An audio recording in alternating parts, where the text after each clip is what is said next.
Go.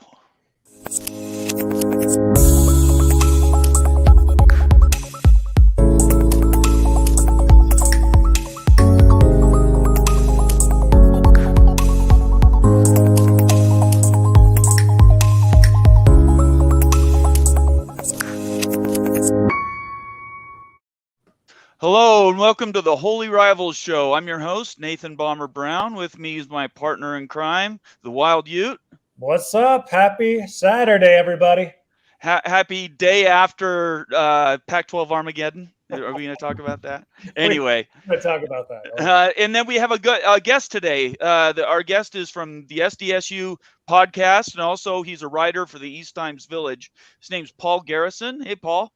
How you doing, guys? Thanks for having me on. You bet, of course. Ute and I have talked for a while about how we feel like San Diego State's been underrepresented. Not that it wouldn't necessarily do a lot of market making or news breaking, but we're more of a community than we are anything that he or I do. And so we've had outstanding questions for somebody who could come in and sort of give us the feel of what it's like to be in the San Diego State ballpark right now, and so we're hoping you can do that. Absolutely.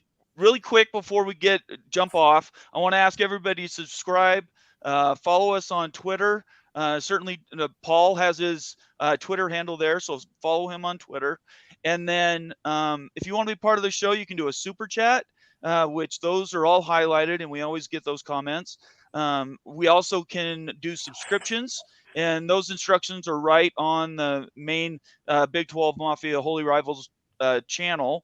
And there's a join button right in the middle of that. I won't go through it right now. Most of you people have heard it anyway. But then you can subscribe, and there's different tiers. And we try to read all of our subscriber comments. So that's a couple ways that you can get involved with the show. And then depending on how much time we have, we might actually open the show up for calls, so you could come in and be part of the conversation. So Paul, tell us what your feedback is from watching Pac-12 Media Days yesterday. Well, I thought it was very similar to what we've had in the past. It was a lot of buildup, a lot of hope. What are they going to say something? Are they going to give some actual news? Right. And then they just kind of said, it's coming. It's coming. The big news is coming. You'll see. I think they tried as best they could to make it about football. And if there's a year for the Pac-12 to be able to do that with probably, I don't even know if it's arguable, the best crop of QBs in the country of any conference. Right. And they weren't able to get the focus on those QBs. And, we all know from the content that we have, when you talk about a QB, you get tons of eyeballs.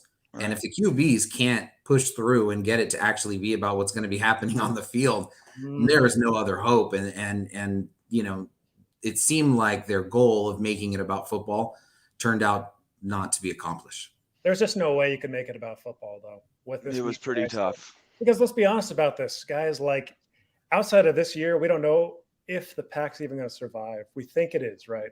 It likely is, but there's no guarantee of that. How could you get around that?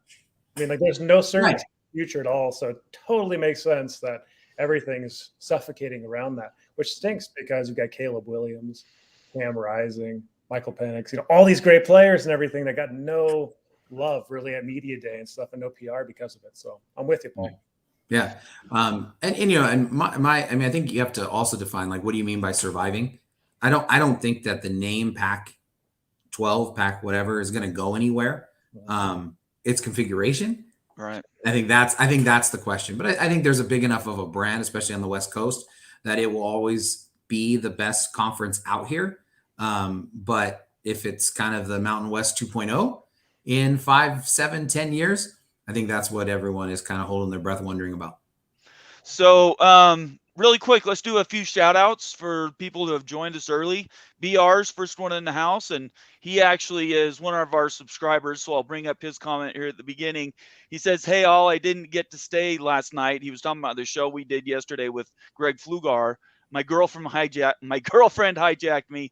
I had to watch it later. It was a great show. Take care, Thank you very Holmes. much. It Appreciate sounds that. like a serious relationship. Yeah. If she has the ability to hijack, that sounds like, we're moving into matrimony, man. Absolutely. Immaculate's here. Robert Franz is here. Patrick from Baylor is here. K-Dew's in the house, a new subscriber. So we're getting all kinds of people that are following our show. And I think that's the one thing, Paul, I think that's a really big deal is these shows can grow so quickly once you get online, right? Once you get in front of people on YouTube and certainly on podcasts, it really opens your reach, doesn't it? I think it has that opportunity, and I'm already enjoying getting to know you guys a little bit. Obviously, I've seen you all on social media, and to be able to have one extra layer of the actual humanity, man, it's pretty cool. Really appreciate it. Of course, yeah. So, Paul, can we talk a little bit about Hugh. like the thoughts, the emotion, the feelings of what's gone on with San Diego State, how you kind of view the play from the Aztecs and stuff with the Mountain West? That's something that I've thought about a lot, kind of opined on the show and stuff, but I would love to hear it from your perspective on how this was played. How do you mean, like what? Trying to figure out how to exit the conference, etc.? Correct. Okay, so I've written on this, and shameless plug, and so you can go back and you can see, and I wrote right after it was announced that USC and UCLA exited. And actually, even before they did, I wrote about conference realignment and the reasons why the Pac-12 hadn't invited San Diego State in the past. It's not like San Diego State suddenly became any better than they've always been. There's just always been, for whatever reason, obstacles to them getting that invite. I think they fit for a long time. Academically, the reputation always trails reality by about a decade. And, I'm a graduate from San Diego State. My parents are graduates from San Diego State. I wouldn't have gotten in to San Diego State at my time if it was the academic place that it is today. Right. And so, it's now people are starting to realize that and see that, but it's been that way for a decade plus.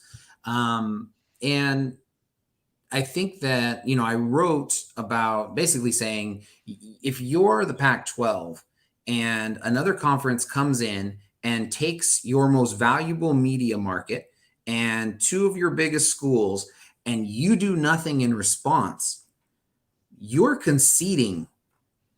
You're saying we are content to be maybe a little better athletic version of the Ivy League.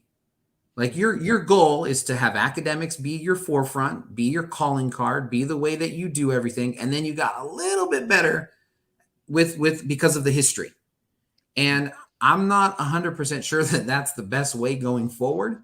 If you're trying to have this conference, sustain the level that it's at now in 10 years, I think you can do that for 5 years.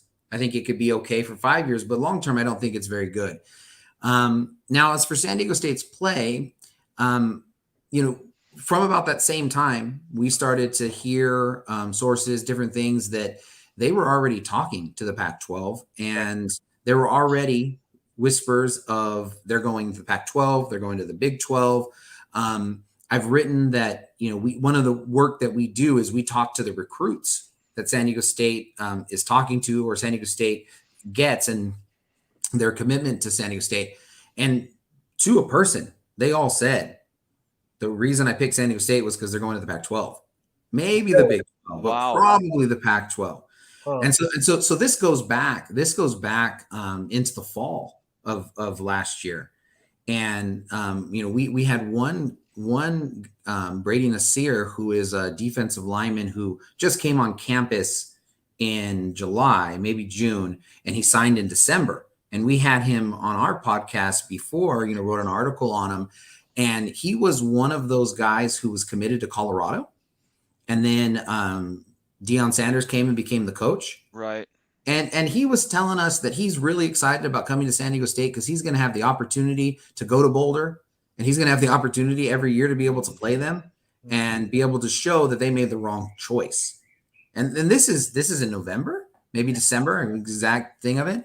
And it's been consistent throughout. And then you started to hear, JD Wicker say something. You started seeing the president say something. And it's difficult to believe that all of these comments have been public, and then the way that they leverage that to be able to tell recruits this is coming. Right.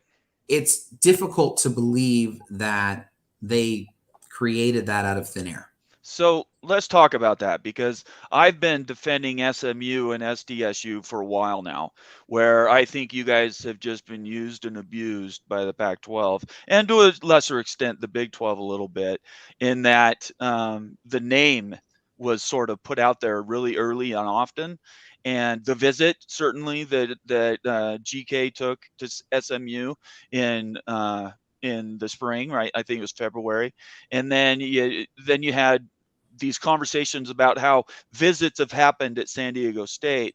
So let's say we take that as rote, and that they did sort of play with you guys a little bit. How does that make you feel as a current fan of San Diego State, and what does that, in your mind, tell you about the way that the Pac-12 is running? Well, I'm not sure what the fans are thinking. I mean, we cover the team, and so Right. it's trying to discern what's actually going on versus taking any feeling on it. Yeah, I'm not sure that I would agree with your assessment that they've been played. Okay. I think that it's very clear that no one is in control of the Pac-12 media process. Right. And the people who are on the executive committee, the people who are supposed to know, have their idea of what's going on, but how many times do their deadlines have to pass before you kind of say, okay, well, they're just not completely driving it. There's things that they're not sure about. There's conversations that are going on in the room. They can't get the consensus, etc. So I wouldn't necessarily say that they've been playing with it. I think it's just essentially there were ideas that they thought was going to happen. They communicated those ideas. They allowed San Diego State to use those ideas, and all of the predictions that I think were sincere haven't come about. I think the Pac still needs San Diego State. So I don't think it was insincere at all. I think the Pac wants San Diego State, but it has to take the media deal first. That's absolute bare minimum. And then you'll see the Pac probably pursue San Diego State again. Look, the Pac needs Southern California for recruiting. It's a key. You can't let that be Big Ten country, Southern California. And right now it is without San Diego State, at least in the P5 and stuff. So, yeah, I see that. I see more of a long game, and I see an invite coming. It's just a matter of time. Is it going to be in a month? Is it going to be in a year? But I would imagine San Diego State's going to be in the Pac-12 within the next few years for strategic reasons. Yeah, no, I agree. And I would even point to all of the letters that went back and forth between the Mountain West and San Diego State as more proof to what you're saying. You're talking about in June is what you're talking about. I am talking about in June. Yeah. And I wrote about that. Again, this is just my personal take. If everybody in the world can see a certain outcome, in this case with the letters, San Diego State says, hey, can we have a 30-day extension? And everybody in the world can see, why on earth would the Mountain West do that? Right. Of course you can't have a 30. That the people writing the letters could see that too. And I think that it was everything that took place between that first letter to what happened this week with the Mountain West was coordinated between San Diego State and the Mountain West. Right. That essentially San Diego State needed 30 days to see if the Pac-12 could pull this thing together without triggering the extra exit fee that could become a contentious thing for them. And that they basically granted that to them in an unofficial way, and the only way that they possibly could, without losing face with all of the remaining members in the Mountain West. All right. So I think that everybody is still, I don't think anything's changed from the perspective of that, except to say, there is movement. I don't think that Stanford's president being forced to resign because of academic dishonesty, I think that changes the scenario of, where the votes are and who wants things. I think I think it's not that hard to go, and the reports are that Oregon is not in favor of expansion, and I really could see that perspective from them. It's not that hard to go and try to find two other people, and to your point, I think it is the long-term play that makes San Diego State the most viable. Sure. And I don't think Oregon, Washington are going anywhere for this cycle. Right. But I also don't think that they care too much necessarily about the long-term health of the Pac-12. Yeah, that's certain. Right. And so they could go and say, we want more money for the next 6 years because after that, we're going to go try to do something else. And so it fits what's in their best interest. But if you're sitting there and you stay at 10 and you got, and Washington and Oregon leave, who the heck knows what bag you're going to be holding if you're Washington State, if you're Oregon State, if you're Cal. I mean, if you're these teams, there could be another West Coast conference that pops up and you could be left out and definitely not be in the driver's seat like you would be if you were to go and say those teams left, but you had already gotten the replacements in SDSU and SMU. Interesting. We got Mark Rucker, who's one of our subscribers. I like this. This is an ongoing question that we talked about yesterday, and I think it would be great to talk about in our panel today. Is probably the most used talking point is how much they want to stay together. Committed spouses are not on Tinder looking for a backup plan. Mark, I love that comment, but let's be really intellectually honest here. That's the case for every single team, school that's not in the Power 2. If you're not in the SEC or Big Ten, every school is in the same situation. Every school would leave. So let's be honest about that. I mean, this is across the board. This is how the reality of business works. If you can get into a better situation, you're going to do it. This isn't a marriage. This is employment. The Pac-12 is an employer. Utah works essentially, think of it this way. Utah rolls up and works for the Pac-12, gets paid by the Pac-12. They can leave just like I can for my job. Right. So this ain't a marriage. This is more of an employment situation. So we need to think a little bit different about this.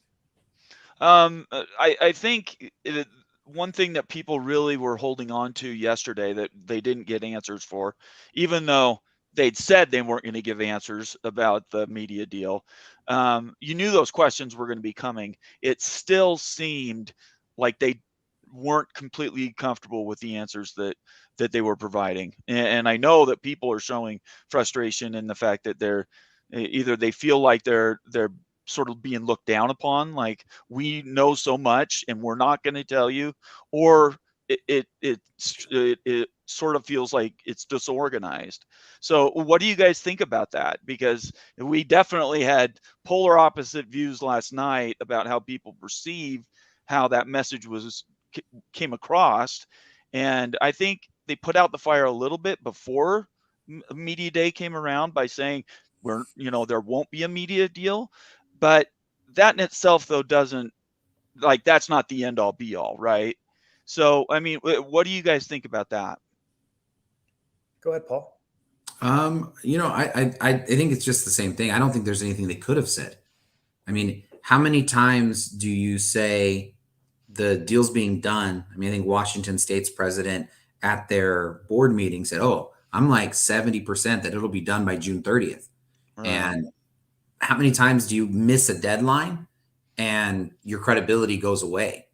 And so I think we're at a point where I'm not really sure why you would believe anything that they would say. And I think they've been trying to, I think in a better way, they've been trying to be quiet about it. I think as far as the public perception, San Diego State and the Mountain West did them a favor by them being the ones who everyone said was stupid for a month, and it got them to be, out of the limelight, so to speak. But until the media deal's done, and until the media deal beats what the Big 12 has, or is at least right there, that those questions are going to remain. And it's put up or shut up time. If they don't want every broadcast that they have during their football season to be about this same topic and to be just like conference media day, they better get something done in August. Absolutely. I agree with everything you just said there. I mean, Palmer, what do you think? What could they say? Well, I think a long time ago, you were a consultant for like George Klyavkov. What would you like recommend? Like, what was he going to say that changed anyone's mind on this? There's not a deal done right now, right? Like there really wasn't much to say. He wasn't as smooth as we wanted it, but I don't know. It wasn't that big a miss in my view. Well, again, it depends which eye in the prism, right? Right. I'm obviously somebody that doesn't have a dog in the fight, and it's easy for me to be critical because I'm not part of it. But I think the part that I took exception to wasn't whether he could fill in gaps in the story or provide more information about the deal itself. I think what it would have been the best is if he had come out with a little bit more humility and said, look, we know this has gone on a lot longer than it should have. This is a problem that we're all dealing with, and we understand you're frustrated. You see what I'm saying? There's a tonal difference there that again, I think the Pac-12 either continues to foster or can't walk away from. And that is this idea that they're looking down their nose at anybody else who isn't them. And it comes across as off-putting. So what he should have said, I think, is pretty simple. We don't know what we don't know yet, and we're admitting that, yeah, this went on a long time. Instead, it's this obfuscation and the little turn of phrase that said, I'm not talking about the media deal today. And that led the next question of, well, if you're not talking about it today, does that mean you still have the question? And then not to treat the reporter like a complete idiot for asking the question that everybody was wanting to know. So I think there was some intellectual honesty that we just haven't seen. And the PR, I don't care what happens. At the end of all this, the Pac-12 is not going to win any PR awards on how they've done crisis management or communication. No, I agree with you. And like he's not a gifted speaker, a communicator. Like right. That's certainly the case. And you wish you had somebody that's more gifted in this situation. Maybe after this contract situation ends, maybe find a new Pac-12 commissioner. I mean, if that's something that's needed in the future and everything. But yeah, it's just not his strong suit. I don't think that it's meant to demean anybody. I just think that he has a hard time delivering that in those situations. But he is the leader, right? So you follow the leader and everything. So he needs to take some responsibility. And I understand what you're saying. And I don't disagree with it, honestly, in large part. I don't necessarily, go ahead, I don't necessarily disagree. I don't know. I was just saying, I don't necessarily disagree with it. I just think from a PR perspective, any showing of humility and weakness is, for some weird reason, unless you did something really bad, is kind of looked down upon. And I think that's just kind of the world that we live in. I think he was trying to keep the idea that that they're in control, that he's doing a great job. And I think admitting otherwise, unfortunately, doesn't fit into the kind of big CEO kind of guy that you're supposed to be when you're at that level. Even though what you just said, I think, is clear to everybody. Yeah. They've missed with what they thought they were going to do. Well, and I guess this came up last night. The tone part of it came up last night, and there's some passion around that, and I'm not devaluing that at all. I think at the end of the day, they hired this guy. You just mentioned he is the guy, but you hired a guy that cannot communicate. So who's really at fault there? Is it the guy who can't communicate, or is it on the CEO group and all these people who hired him to run the conference? Because he simply doesn't have those skills. So if you hire a guy who doesn't have the skill, is he really the best fit for that position? I think, but see, this just leads to more and more questions of, how did you hire him? What was the process? Did you guys do any more than take him to lunch before you could figure out if he could put two words together in front of a microphone? I'm not trying to disparage him. It's just critical. Wouldn't you? Isn't that Larry Scott? Didn't you just describe Larry Scott? And that dude was a snake oil salesman. Oh, yeah. I mean, you want to talk about a guy who won the room every single time that he spoke, well, but he couldn't manage, and he couldn't administrate, and he couldn't lead. Okay, and so I think that maybe the pendulum swung too far to the other side. Yeah. But Larry Scott wasn't. He's great. He probably would have made everybody go and be like, oh yeah, they're great.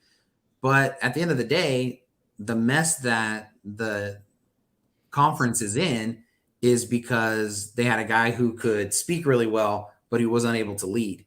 And I think that they went towards someone that they're hoping can lead.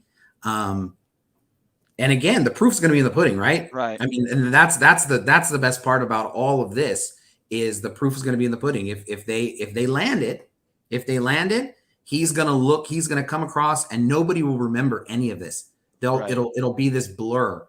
And I will say the Big 12 guy will look stupid. Everybody will revisit all the stuff he did. And now those same comments that look like bravado and confidence and going out and trying to make a conference be great and go about and trying to establish stuff will then look like desperation. And that he was trying to undercut something that he knew because he was about to take a back seat to them. Flip side, if the deal comes below what the Big 12 is, then he's going to look like a genius because he told everybody ahead of time and he knew, and this is what happened. And so that's just the beautiful part, I think, of this process is hopefully it's done and we can start talking about actual sports again and, get to not have to say like, oh, what about this? What about this? What about this? It's going to be there.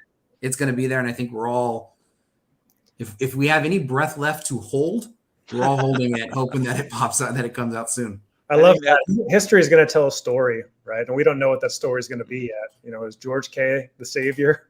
Is Yormark the star? Yeah. Is Yormark a snake oil salesman?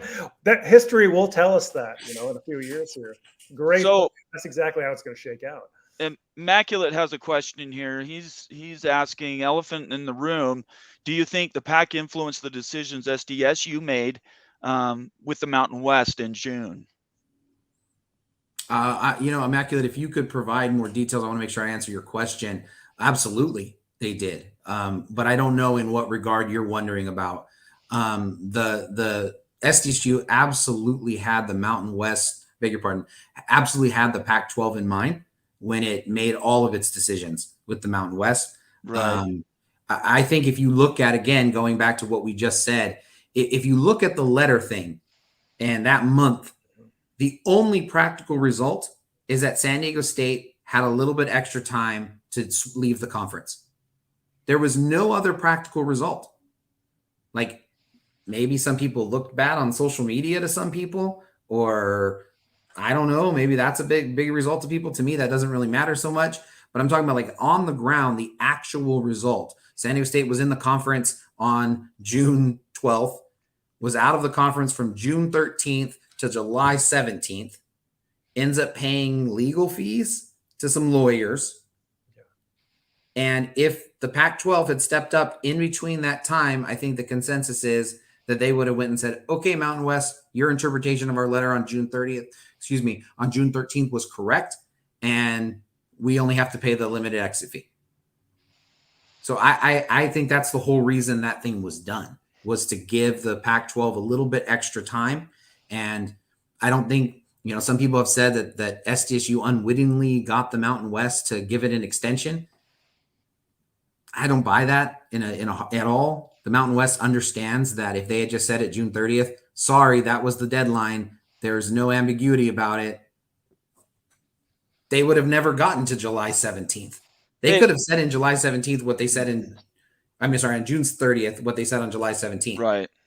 And they and you and I know that. Every person on social media knows that. It's the most obvious thing, and somehow they didn't know that. I find that really tough to believe. I think people just take exception that it was all one big scheme and plan, in the fact that she had to clarify what the letter actually meant. Like, there was no reason to go through that exercise. They could have easily accomplished the same thing without just the verbiage that they used. Could they have? Sure. Could they have? I don't think they could have. If they had done a public thing and said, because Mountain West has a new commissioner. She's barely been on the job. This was her first media day. If they had come out with a statement on June 15th that said San Diego State and the Mountain West has mutually agreed to extend the June 30th deadline to July 17th. What would the rest of the people who are in the Mountain West have said? Why are they giving SDSU all of these favors? Why are they being easy on San Diego State? San Diego State doesn't deserve this. She's not a strong leader. There's no reason to do this. All of the bad press would have been on the Mountain West. By doing it this way, the press has been the opposite. Everyone's been talking about how hard the Mountain West has been on San Diego State and how tough they've been on them. And so they won the PR battle by doing it this way. Whereas if they had just been upfront with it, everybody would have said the Mountain West is stupid. They have the bylaws for a reason. Why would they possibly give them an extension? They're throwing away $17 million. This is crazy. Why would you do that? Why would you help out the Pac-12 who's taking away your team? And by doing it this way, that was not the conversation. And I think that's the reason why they went and they did the back and forth like they did. It was the only way to grant the extension in a way where both parties could save as much face as possible. And the entire penalty is the legal fees, right? Right now it is. Yeah. That's it. Yeah, that's it. You can't say it was a bad play, right? Everyone's going to forget this in a few months. And if they ever 100%. get to Pac-12, this was a great play. I mean, you have to swing for the fences to get in to the Pac-12 if you're San Diego State. It means everything. Financially, you're making less than $10 million a year from the Mountain West. It's going to triple in the Pac. You have to do everything you can. So from day one, I've applauded that move and stuff, the boldness of it in San Diego State land. I think they keep doing that, keep swinging. You're going to get in eventually. But really, I mean, this is just peanuts. Legal fees, that's it. After all this stuff and all the attention and everything, really, there's just, why not? Why not go for it? That's what they're doing right here. That was always my feeling, and I haven't there's been a bunch of like hand wringing and like, oh my God, they're so stupid, and it's just not. It's not that from my perspective. But you know, I guess I would just argue you could accomplish the same thing without giving up ground to the rest of the conference. I don't know why they would have to. What ground did they give up? Well, no, I'm saying if they would have granted them the 3 weeks or whatever, the extra time that you're saying that they got, I would have thought that there's a different way that you could have accomplished the same thing without making it look like you're just sort of asleep at the wheel.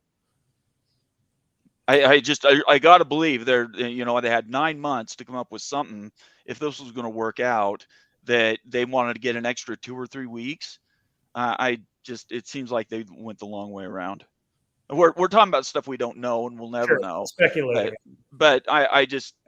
Yeah, and I would love for you to. I mean, if you could, like, come up with another way to where it didn't look like the Mountain West caved to San Diego State. But it makes you look. It doesn't matter. You don't need to go back and forth.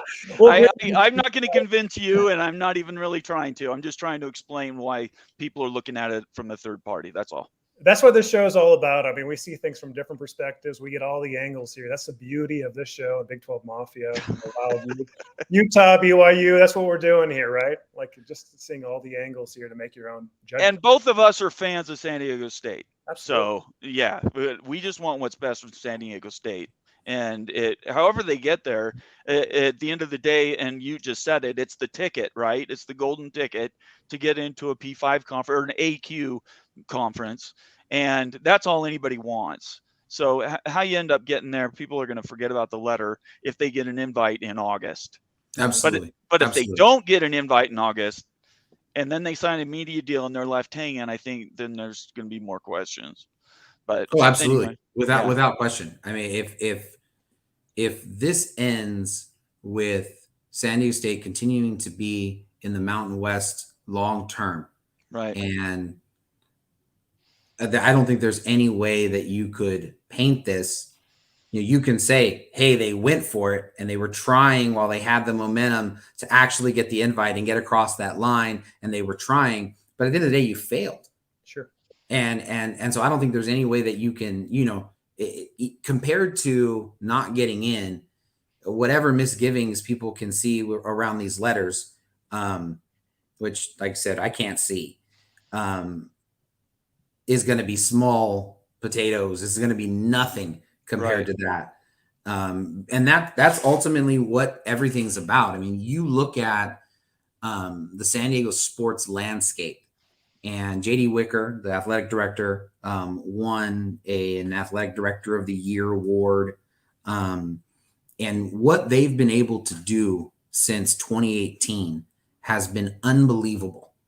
Like, I've born and raised in San Diego, so all of the political stuff with the Chargers, with the Padres getting their new stadium, with different people coming in, and the Clippers leaving. When I was a little kid, the Clippers were still around. Nothing gets done in a smooth manner in San Diego. Like nothing. There's nothing that's easy. I mean, California's kind of that way. I think there's a bullet train they've been trying to get since since Tokyo built one, and since the Hoover administration. Right. Yeah, exactly right. It's nuts. And so just nothing gets done easy. And so everybody was just going and saying it's not going to get done easily with San Diego State. And the billionaires show up and they have a campaign, and it's like, oh, the billionaires are going to win because they're the ones who have money. The vast majority of the media in San Diego just assumed that the other group was going to win. Right.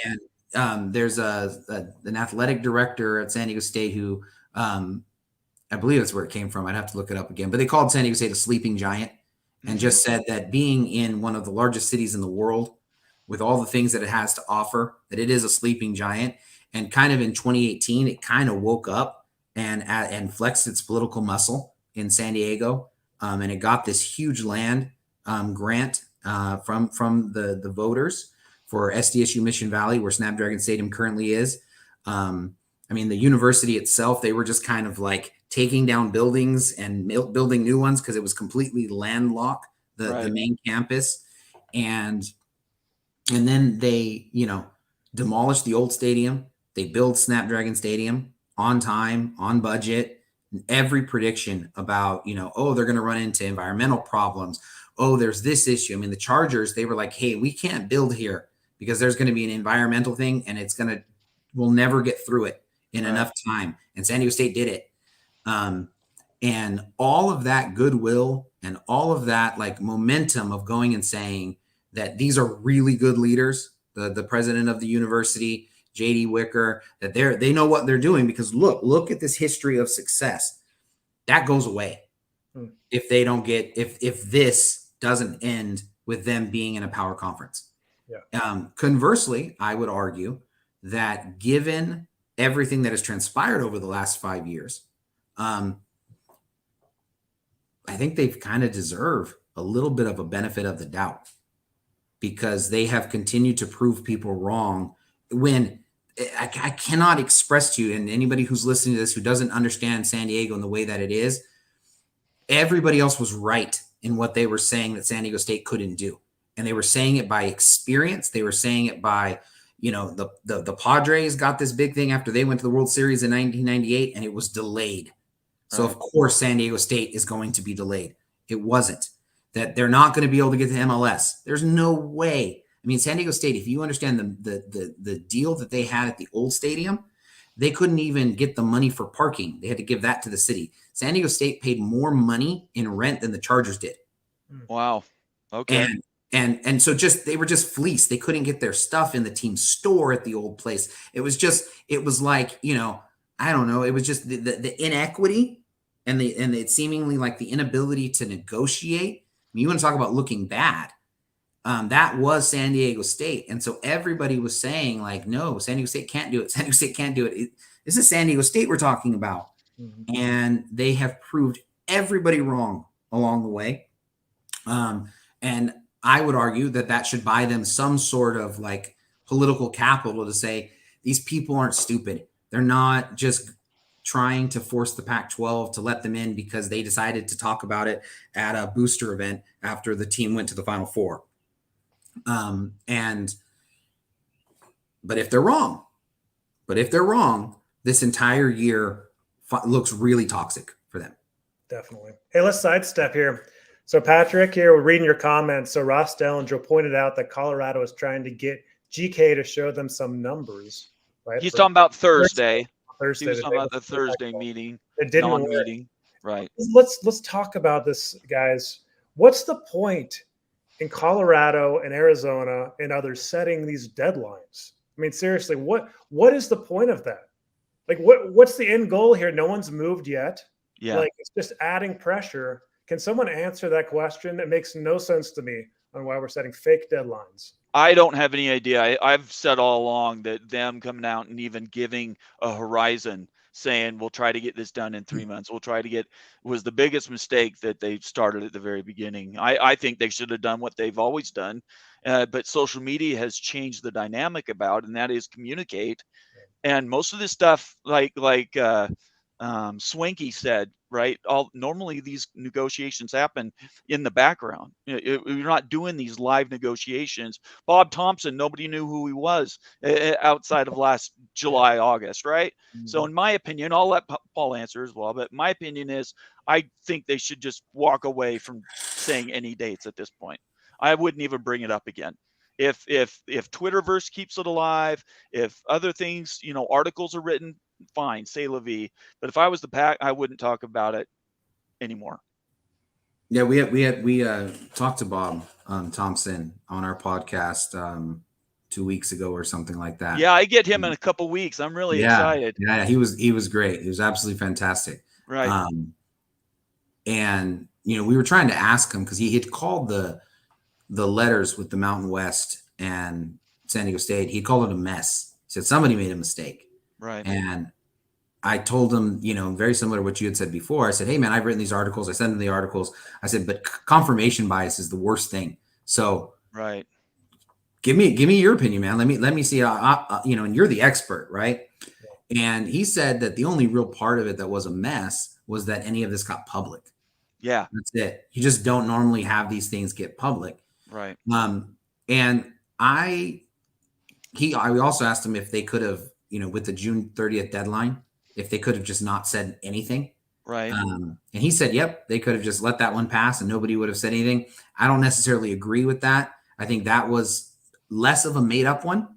I agree that why are you giving yourself deadlines, especially after you've said, we're not going to say anything about the media deal on Friday, but now on Thursday, all of a sudden we're going to say something about the media deal. Exactly. I thought that was super strange. Like, just get on the same page, and you're not going to say something, or you are. I mean, you know what I mean?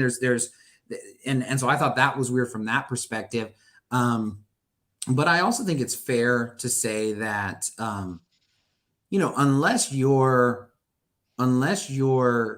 the Big Ten or the SEC, and you're holding the best hand, who's to say that all of the public stuff that the Big 12 has done didn't increase their media deal?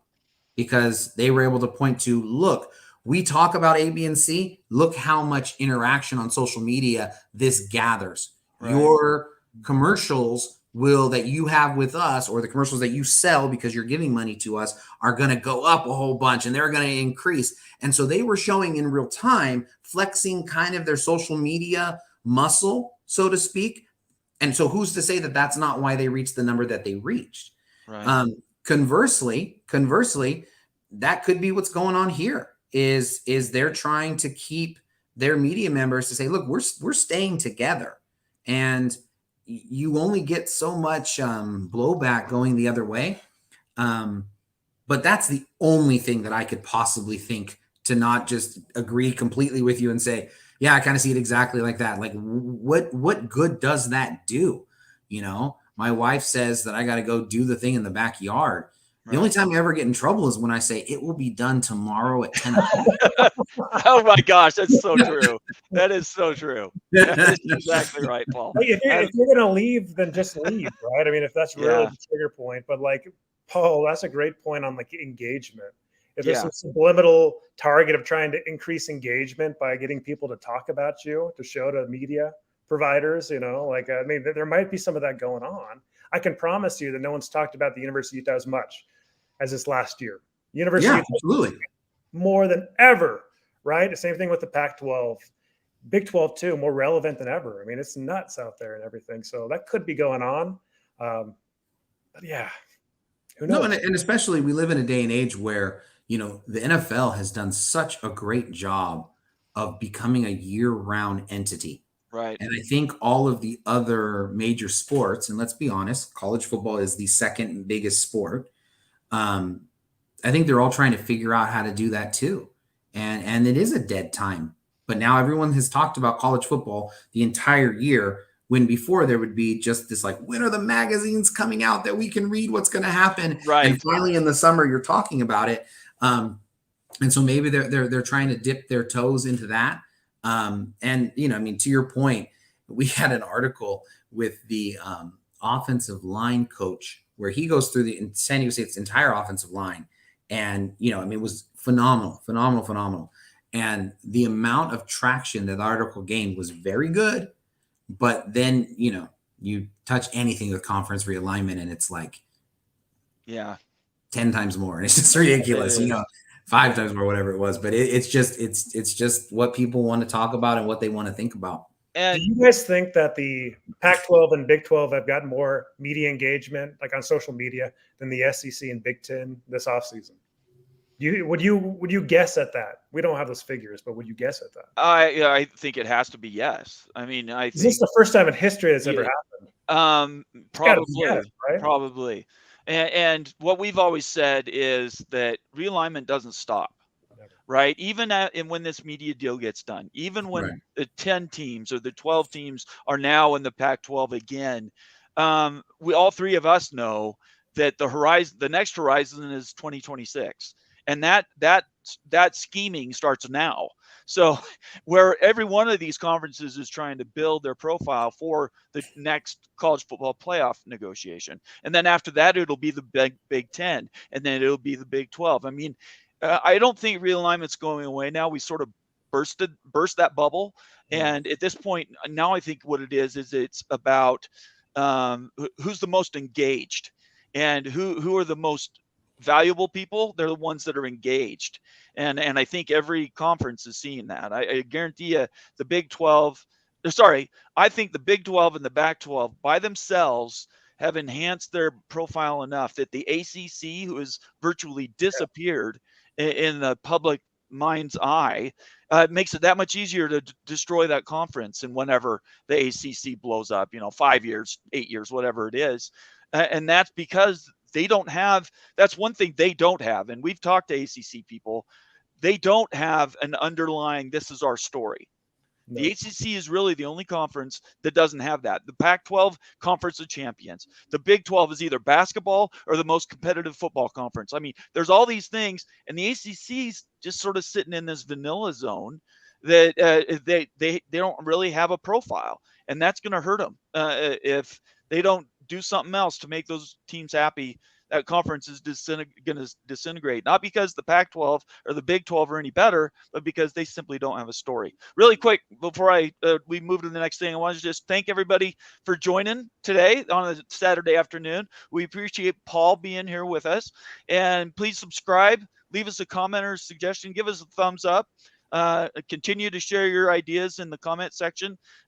We've had really good conversations. We haven't had a lot of those comments quite yet, but if you want to get your idea out, please feel free to do a super chat, or if you join and you're a new subscriber, not only are you recognized when we see on there, but we read those before we'll read any that aren't. All right, I think it's your turn for a question. Yes, I'm here reading this comment here from Clint. So next year, the Big 10, the SEC are going to have all the major hype because of the new additions. Absolutely, you take your attention when you got it, right? Right. And this is really an interesting thought, guys. I don't know if you heard this, but George K was on with Ken Zano, and he mentioned that once this media rights fiasco is over and things are signed, right, he should reach out to your mark and do a scheduling agreement with the Big 10, or with the Big 12 and the Pac. So we might be onto something here, like in sparking engagement, getting people excited, creating a rivalry. I mean, there might be something to that, and we might see more of that and leverage more of that in the future too for these two conferences. So there's something. I did like how you guys answered your own question. Why would the Colorado guy say something? You let us do it. You led us to the water. You deduced it. at the end of the day, whether they're talking or not talking, or they want to be, they want to be out in front of the cameras, or they want to be watched running towards their chartered plane at McCarran, which we all know you basically get out of your car, walk onto your plane in Las Vegas. So the idea that he had to get out of there to beat some schedule, could it obviously be a bit of PR to keep the attention on him since Prime wasn't in the house? Absolutely. I think us as influencers, and certainly as writers, we need to recognize that we are all being used and abused by these conferences. They're the way that they've done. They've dropped tips and they've done insider reports and all these other things has been these conferences manipulating and to a certain extent driving the media narrative. And as long as we are honest with ourselves and recognize that, yeah, when I get a tip, and I have a few people that will give me behind the scenes stuff, they know, one, that it's a trusted source. It won't just be, given to the world. But two, I have to look at it that it could be they're using me for a certain outcome. And I think that's a big deal. And as long as we recognize that as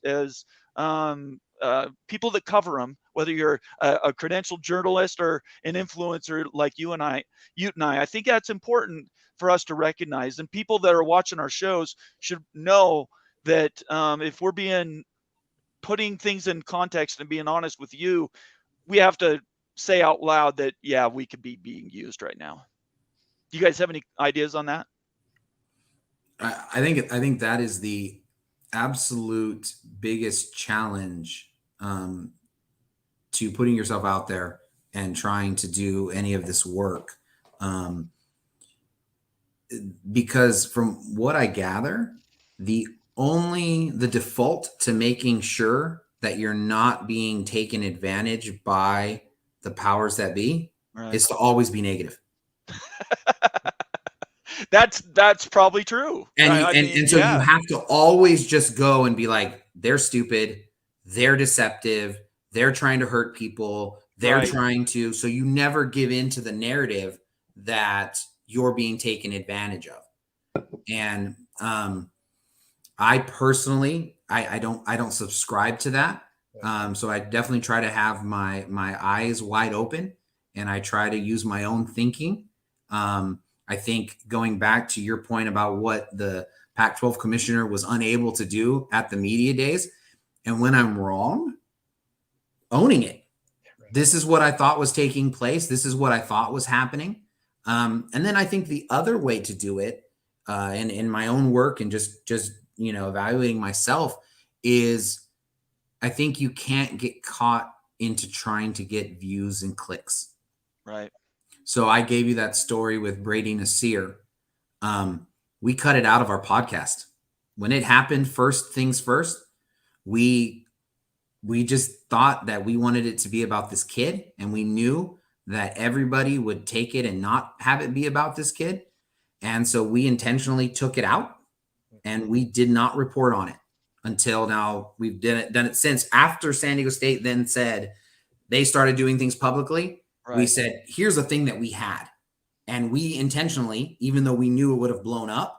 I mean, you remember when Deion Sanders was hired and that was the story. Right. And because we wanted our work to be about what we want it to be about, which is telling positive stories about young people, right? That ultimately is, for us, is what it comes down to.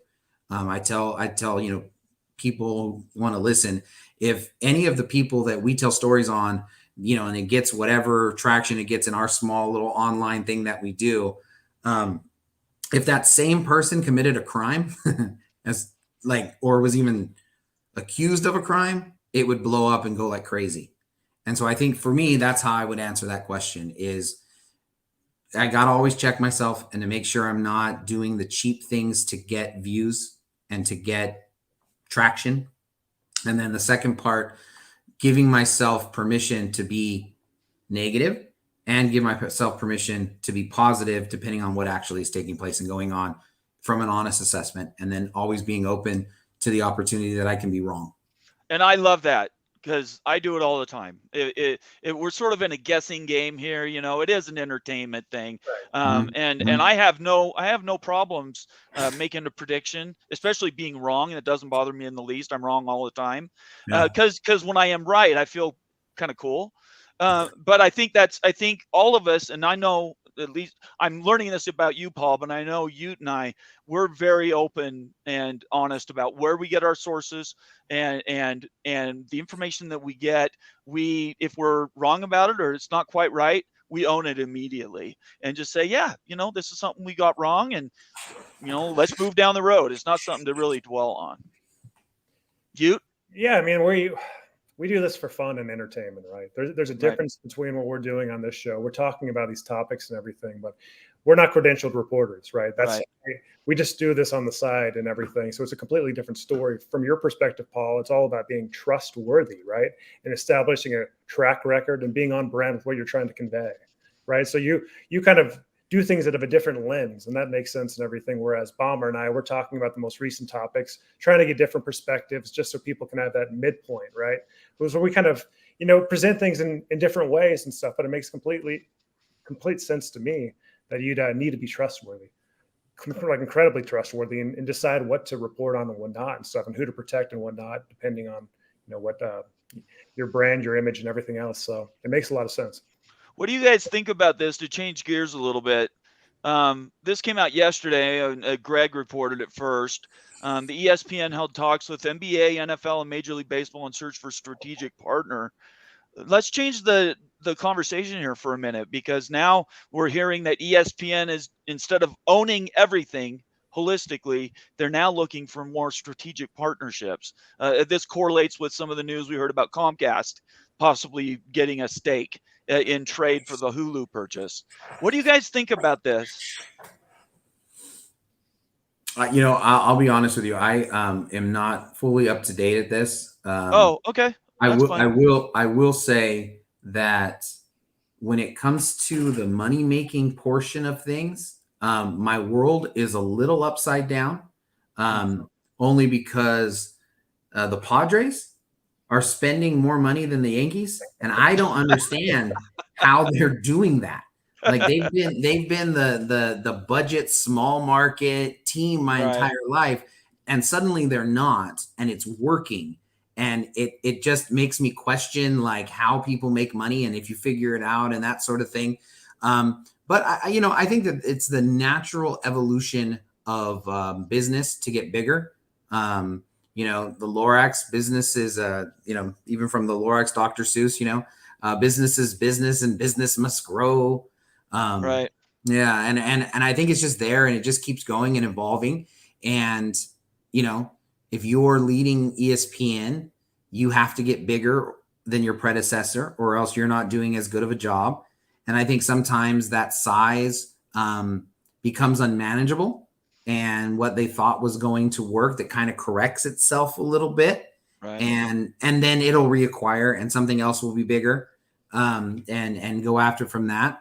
I thought it was a very, very, I think all this stuff is very, very interesting, in how it impacts all of this. And going back to the comments at Media Day, there's more people at the table all of a sudden.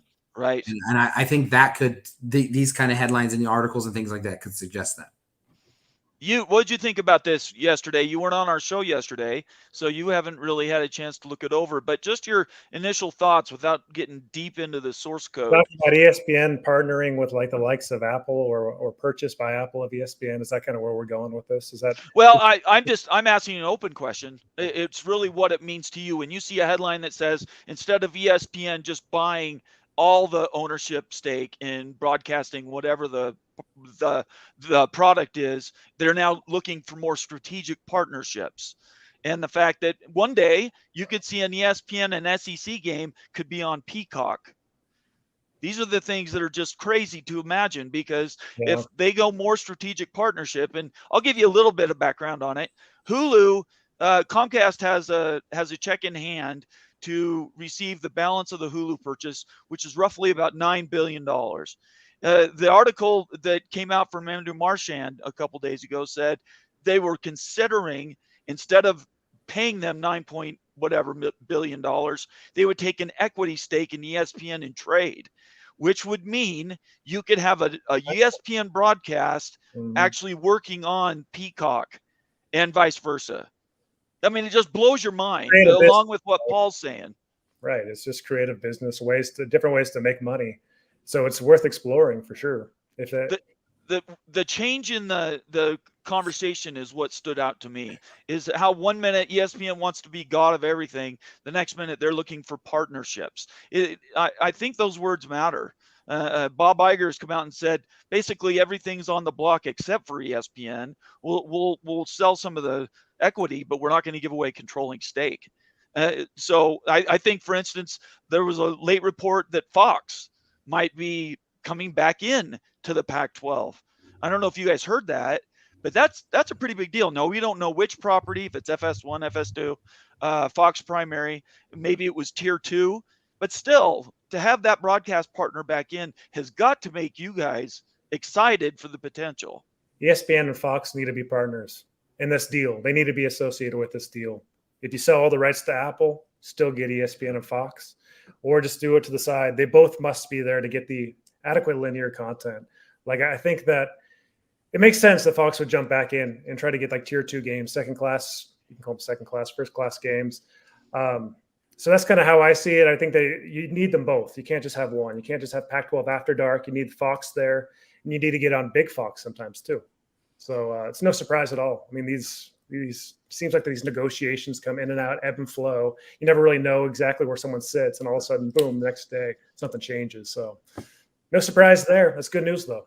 I think the thing that I find interesting about it, and I don't know if it can be solved in time to have it matter that much for this media deal, but I think maybe it might show what the future is. I think if you look at, the argument that San Diego State, let's say they don't invite them, right, and you're at 10. Right. If you on a general week you're in conference, right, that means that you're going to have 4 games, right? Is that correct?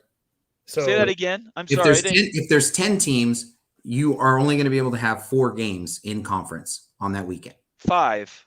Yeah, there would be 5. No one has a bye? Oh, yeah, on bye weeks. I mean, that's fair. You can't have everybody or you have 2 weeks where nobody plays. Yeah, that you could do it either way. Yeah, I see what you're saying though. That's a fair point. I've always been counting. I mean, unless maybe you have 5 and you can creatively put in a non-conference game so you can still give everybody a bye. So let's say it's 5. Let's just use that number for 5. San Diego State, SMU would make it 6. Right. And if you're wanting to do a Thursday game, you're wanting to do a Friday game.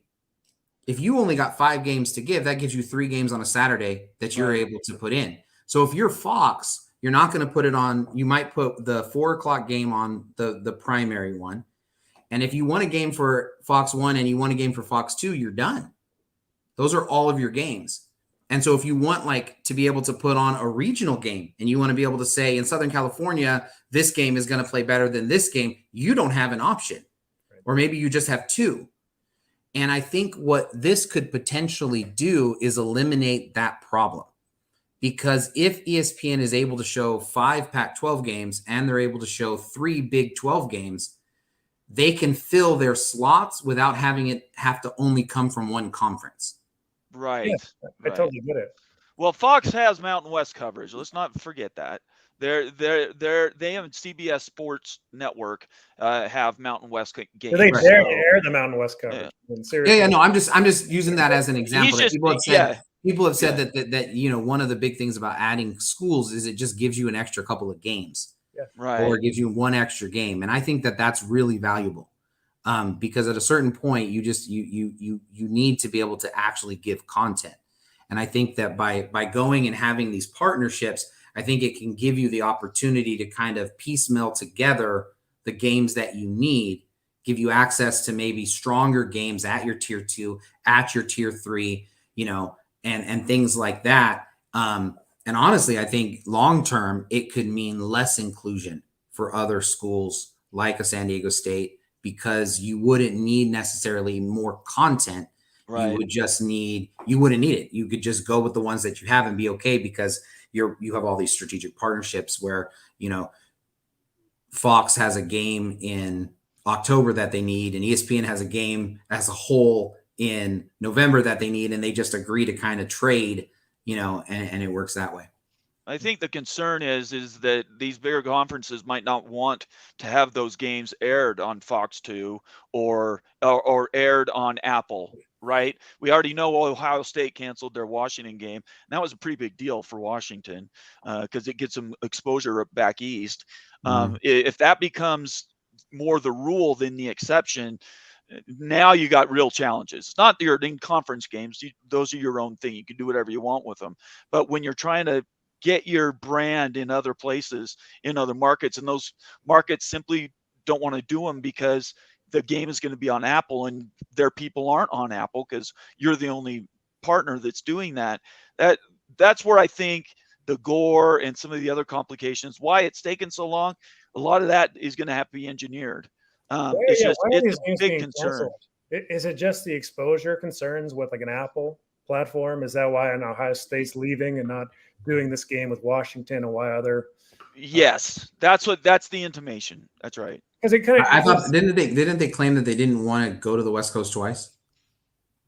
There might be more reasons for this stuff, and here's like a conspiracy theory. Let's just toss this around. Okay, you think that the Power 2 are trying to bleed out basically and suffocate and not play games versus the Pac-12 or Big 12 because of strategic reasons in the 12-team playoff era. Do they want to play powder puffs or do they want to play each other? Is this a little bit more nefarious, I guess, what's going on here, rather than just like, oh, we just don't like the exposure aspect of it? Is it really trying to kind of suffocate these other conferences by not playing big-time games? Yes. That's kind of what I see going on, too.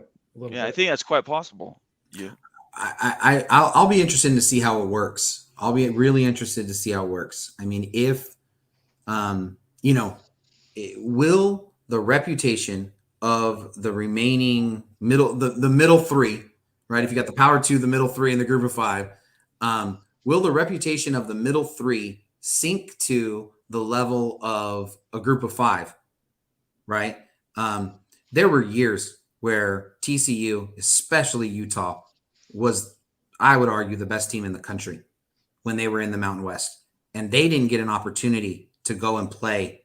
And, obviously, like Alex Smith years and things like that, where they were unbelievable. They were playing a brand of football that is now in vogue, but nobody else was playing it then. And they were fun and they were good. But the belief is that an undefeated Utah team was not as good as a 2-loss Power 5 school, no matter where they came from. Sure. And if they're going to put in because this is the thing is, so you got 6 guaranteed spots, right? You got 6 at-large spots. And the question becomes, how many losses can you have in the Big Ten and the SEC to where you're automatically going to be in over the second team from the Pac-12, the second team from the ACC, the second team. And if you hunker down and you only play your conference, there's a shot that could backfire. Because let's say you have a school like Utah and they're the second team to Oregon. Oregon goes undefeated. Utah's only loss is to Oregon. But in the offseason, they're playing BYU. They're playing a school in the ACC. Right. And they're only playing in conference, but they get 3 losses. Are you going to go and say, oh, well, because they're in the SEC, they're automatically there? My concern is they would actually make that argument if they're not playing any Pac-12 teams. No, 100%. 100%. And like, that's we're the SEC, this is so much more difficult. We've got 3 losses. We should still be in. Because you can make that type of argument. If you lose to a Pac-12 team, you're totally screwed. So it seems to me kind of like a strategic play. Unless the answer is no. Yeah. If the answer is no, it's not. Then it backfires. So it just depends how that goes, because you know how that works, right? I mean, Utah, before they got into the Power Conference, good luck in getting somebody to come to Salt Lake. Never happened. Good luck. A&M came 1 year, but that was it. Good luck. Good luck. And SC, they wouldn't come and play it. They wouldn't come and play at Snapdragon. Oregon won't come and do that, or the 2-1. And, they have all this stuff. And it's because it's not to their advantage. And so I think that it behooves these. It'll be interesting because I think nobody really knows. Yeah. Right. Nobody really knows. Nobody really knows if that's how that's going to play out. Because I think another aspect of this whole conversation is I don't think that the reputation of the SEC and the Big Ten extends past like 3 teams. No, they're not deep, either one of them. The No, I argument don't was think made about the Pac-12 too, though. No, I just meant I don't think I think a 3-loss Georgia team could win the argument over a 1-loss Utah team down the road. Yeah. But I don't think a 3-loss Mississippi State will win the argument against a 1-loss Utah team at all. Like, I don't even think it'll really be a conversation. I think a 3-loss Ohio State team, people might be able to say, well, maybe they're better than a 2-loss Utah team. But I don't think anybody will make that about Minnesota. So your brand matters. Your brand Well, matters. yeah, we know that. Right. Of course. Yeah. Perception is reality in college sports, especially football. Yeah. So, you know, we're all 3 of us are fans of schools that over the years have been looked over. And in our opinion, and I believe this is you too, Paul, believe that San Diego State should be there. I already think you should be in a Power 5 conference. I wanted the Pac-12 to pick up San Diego State up last fall. SMU, that's a different conversation for a different day.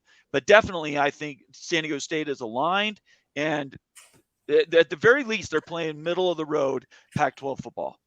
So I don't think that there's it's not fair that happens. But as we all know, the playoff is changing in 2026, and the automatic entries, the Big 12, the Big 10 and the SEC's trying to get rid of the auto bids. So there might not be a 5 or a 6 auto bid for the best conferences. And so right now, I think we're trying to make it so that everybody's in the argument and it lasts. Who knows what we're looking at in 3 years? Absolutely right. I think that's 100% correct. You wanted to go over this? Yeah, I'm just in the chat right now. So yeah, the chat's saying here that the 3-loss Georgia should not get in. Yeah, I don't think anyone's going to really make the argument that they should, but I think the perceptions will result in that possibly, like we're talking about.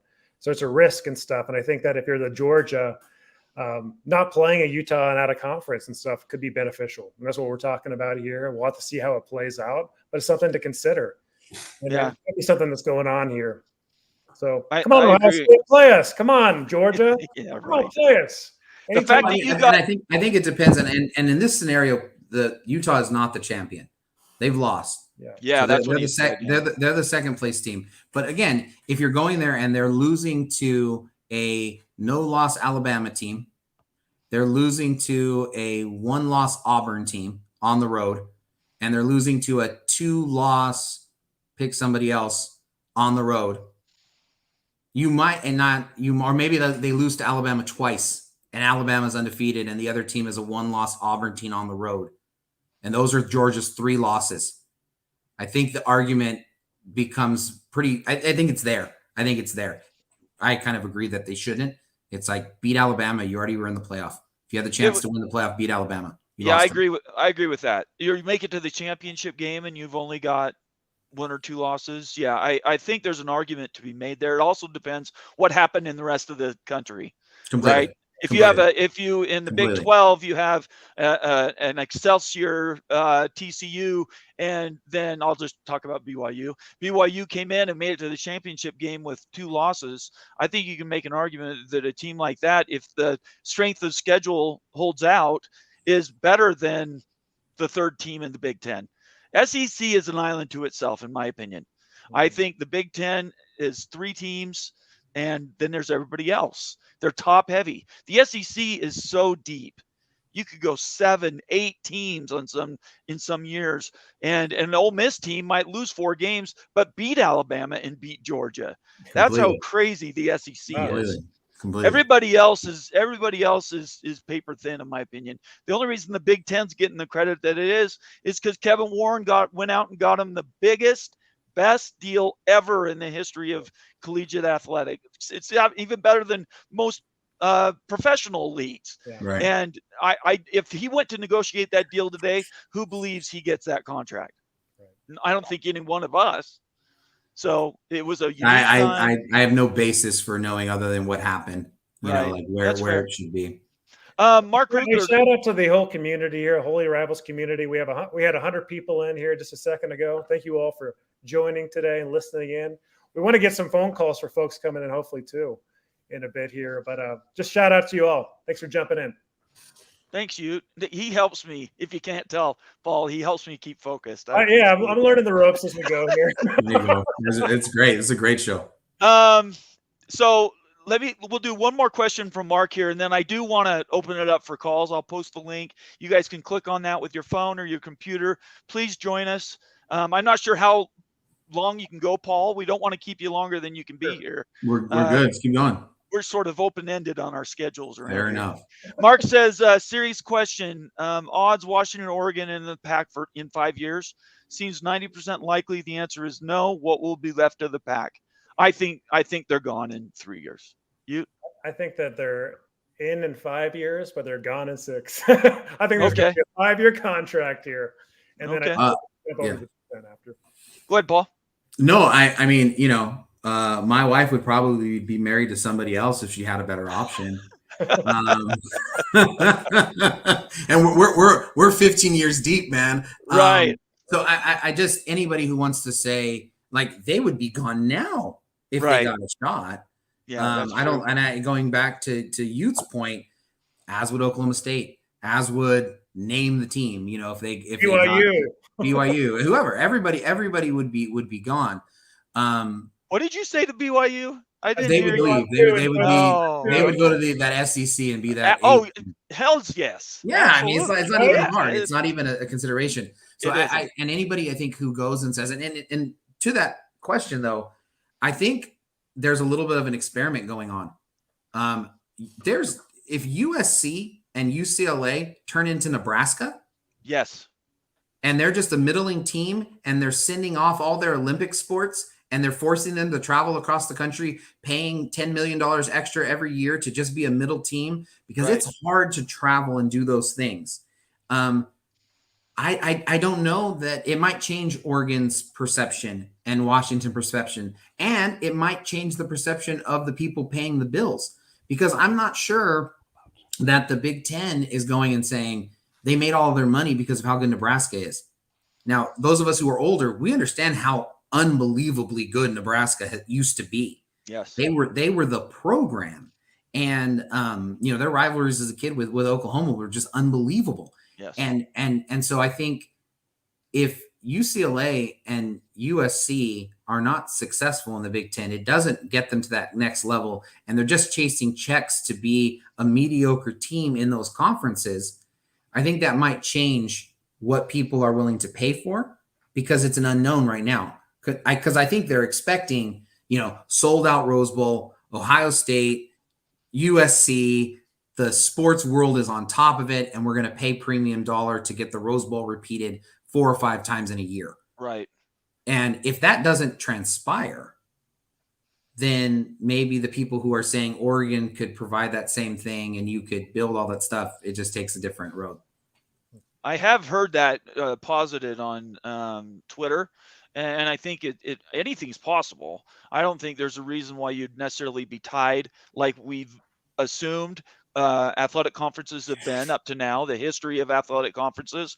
But what we can't see is what the horizon is in 15 years. We might not even have athletic conferences for football and basketball. We might morph into something different. And I wouldn't put anything out of the realm of possibility. So I appreciate you bringing that up. Let's see, Immaculate. So Immaculate, you have 30 seconds. Go. 30 seconds. Good Lord. I'm curious, number one, maybe you already talked about this, but have you heard anything about the supposed meeting between SDSU and the Mountain West on like the Thursday before the PAC meeting?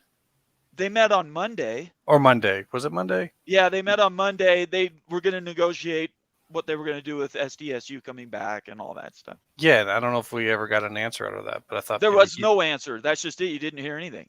Yeah, I thought maybe locally, maybe there was some. Oh, good question, Paul.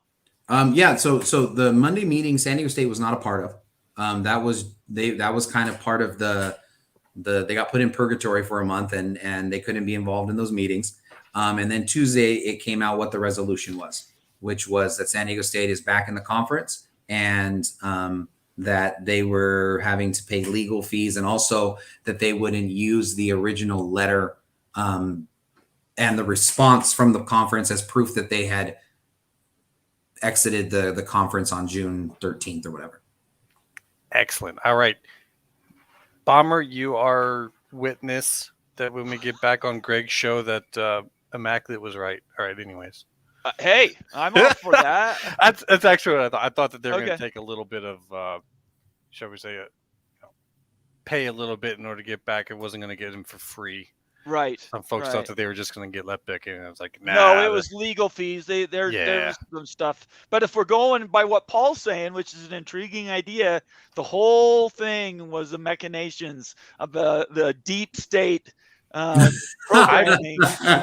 And nowhere Okay, near got it nowhere done. near that complicated. Nowhere I'm near that sure- complicated. I could just imagine what that whiteboard session was like. Okay, so It made you're gonna sense, though. You're going to write a letter that's extremely vague and has actually 4 different outcomes. And then after you write that, then we'll say, hey, man, you're gone. Then you write another letter. I would have liked to have been in that meeting. That would have been fun. I think he's right, though, because a lot of this Okay. comes down to performative art. I like him. think I it's never maybe said What it do you was mean by wrong. this? Yeah. If I hear something and it makes sense like that and it's coming from someone Right. that's Well, he in knows a what he's position like talking he is, about. yeah, I say, you're right. That's the story Right. I'm going with because that makes sense. Okay. All right. Very A little good. bit of performative art. Also, one last thing about Nebraska, if I may. All they needed all this time was NIL, transfer portal, and a great coach.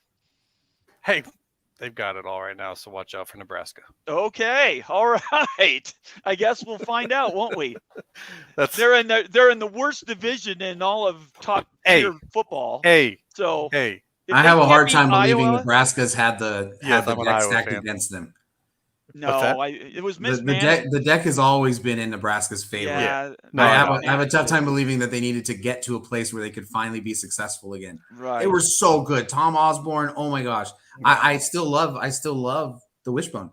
Just Yes. because incredible. The game Yeah. changed on Nebraska. Their old way of doing things needed to change, and that's not a quick thing to happen. Don't So, fire Frank Solich, and we're in a different world right now. So, anyway, all right, Immaculate. Thanks, that's all I appreciate got. it. Appreciate it. I'll remember Nebraska. That's not something I'm going to forget. Okay. And I'm saying that We'll as come an back to Iowa guy. I'm not happy about it, but Oh, okay. that's probably All going to right. hurt us here in the future. We'll see you it. All guys. right. Awesome. Thank Later. you. Hey, Bombers, All right. Immaculate brought up NIL. Let's talk about NIL for a second. Sure. okay? We've Then also I- got Robert here. I'm just Hey, wanna make Robert. sure- Welcome Said, hey, in. Robert, hang on a second. We want to hear to you for a second. Yeah, I just want to socialize this conversation about NIL and I need to iterate the importance of NIL in today's world for recruiting and future wins, right? It's becoming more and more important to have a war chest of NIL funds for schools. And there's a Whittingham quote from Media Day. I'm going to read off right here, okay? This is verbatim Kyle Whittingham yesterday at Pac-12 Media Days speaking of the importance of NIL, okay? So Whittingham, NIL is the most important thing in college football. It is the most important thing in recruiting, which is the most important thing to your program. It cannot be overemphasized. The lifeblood of recruiting is your NIL resources. That's number one point. Number two is actually Kenny Dillingham last week made a comment that 75 to 80% of recruiting in today's environment is your NIL resources. Right. I think that we all need just to be aware of what's going on here and the change in recruiting and wins now in college football. It's a lot going on, right? But NIL is massive and it's important. And if you want to be a good fan and you want your program to win, then donating to NIL causes is something you really need to consider. So that's something that, Holy Rivals, we support Coup Connect and the Crimson Collective. Yes, we're we going to do. be supporting those collectives and stuff because we believe in the collectives and that's how we're going to win in the future. But just be aware that came out of Pac-12 Media Days. It hasn't been discussed much. but it's massive. For him to be talking about that is something else, because he has strong feelings about NIL. He has for the last 3 or 4 years, and I guess 3 years. And I think if we're not listening to Kyle Whittingham, we're all stupid. So I definitely agree with that. Hey, Robert, how are you doing today? I'm doing good. Okay. What's on your mind? Yes, I can hear you. Well, when you talk about the NIL, I was like, when Dave posted the NIL for Arizona, I was like, let me see what Penn State's NIL is. I'm like, okay. Then I ended up finding a report. Penn State combined their two NILs to one with a new one that they call it Happy Valley United, their NIL. I was like, holy crap, recently they just did that. That was quite impressive. When I read the article, I'm like, wow. So they were literally had it split between two. Now it's one big group. So it's like, that NIL, you can combine it like that to help them too. I think a lot of schools have more than one. Parties. Yeah, BYU has 2. Utah has at least 2. Yeah, I agree with you, though. I wish they were all singles. That's the future, guys. Like, I mean, recruiting, winning, and stuff. It's moving towards NIL, right? And like in compensation for contracts outside of football, but you're getting the money and stuff for performance in the field. Let's ask Paul about San Diego State. So how many do they have, Paul, and how has their fundraising been? Basketball has the Mesa Foundation. That's their primary collective. Football has Aztec Link, which is their primary one. There are other NIL opportunities that different people have put out there that are connected with it, and more that people are thinking about. San Diego State hasn't been, I think, as robust as everyone would have hoped for. Right. My kind of guess on that is the ones that have been the most robust were kind of seeded with big donations from wealthy people as they were trying to then backfill it with like the monthly donation from the average fan. And so San Diego State has had so much money tied into Snapdragon Stadium and into asking donors for that potentially that hasn't been there for NIL. But in December, I wrote an article that was titled NIL is the new Power 5. And everyone has all these ideas at San Diego State by getting into a Power 5 conference, all of a sudden their recruiting is going to just take off. And I was making the argument is, yep, that was true when Utah entered into the conference. And I went through it. They were in the 60s in their recruiting classes. They just had their first top 25 class. And San Diego State, though, coming in with NIL, it's a different ballgame. And, just what it is. They lost a kid, local kid, Josh Simmons, who was their starting right tackle as a redshirt freshman. Wasn't terribly great, but he's an unbelievable physical specimen. I mean, his feet, he looks like a tight end. And he got paid an NIL deal and is looking like he's going to be the starter at Ohio State. And, we had the offensive line coach, and he said basically because of NIL and the transfer rule, they've made it like the minor leagues. And you got junior college, and that's single A. And then you got, FCS, and that's 2. And then you have, the group of 5, and then the Power 5 is the major leagues.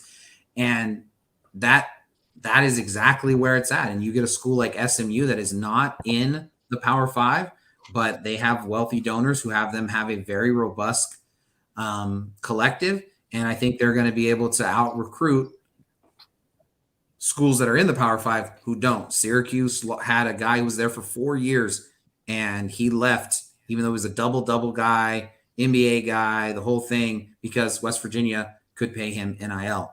And so I've learned a long time ago when he was in the Mountain West, Kyle Whittingham knows what he's talking about, and he'll actually say it at a news conference, and he's right most of the time. And it cannot be underestimated what it means, and should. I mean, why would you tell a kid don't accept $50,000, $100,000 because of loyalty to a school or a city, or you don't try to make? I mean, who would do that? Like, of course you go. So everybody knows this last week, there was a bipartisan bill put before Congress that basically will put some guardrails on NIL. Some of the things that are on the table are instant transfers. If you make a commitment at a school and sign an NIL deal, you should be tied to that school for a certain amount of time. These are all protections, not only for the player, which would the players would get insurance. Now they no longer have to worry about being hurt. But it's a give and take, right, with all these different things.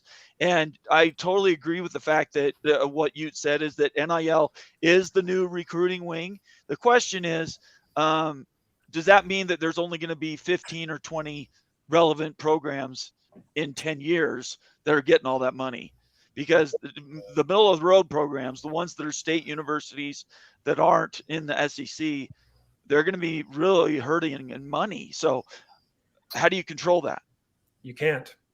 It's that's the problem. Ohio State's just going to get richer.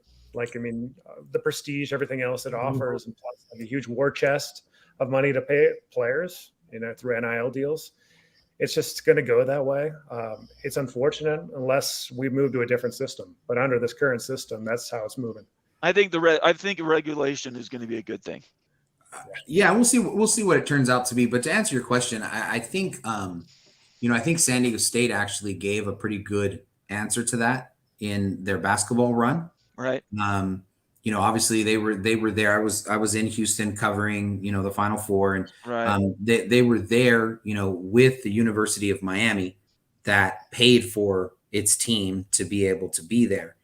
And San Diego State was able to be at the same place and get a little further in the same way that FAU was, by having actually not a different way than FAU, but by having their own players stay in the program, and you get older players. Right.